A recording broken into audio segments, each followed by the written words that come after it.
I'm Dr. Som, a board-certified plastic and reconstructive surgeon, and today we're going to talk about endoscopic brow lifts. What is an endoscopic brow lift?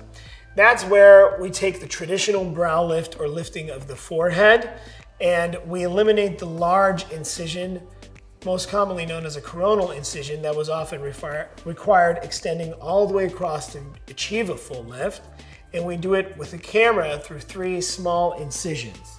So typically, if this is our hairline, we'll make 3 triangle-shaped incisions in 3 quadrants. Someone's brows there.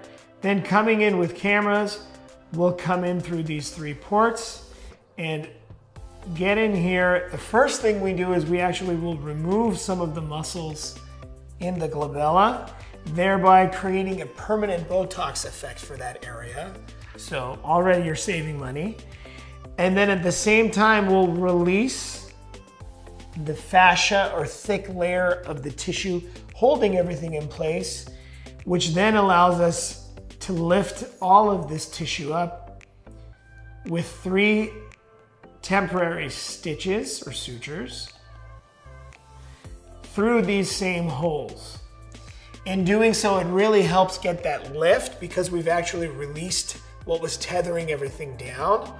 And then this will all set within a week. Patients follow up with us in 5 to 7 days.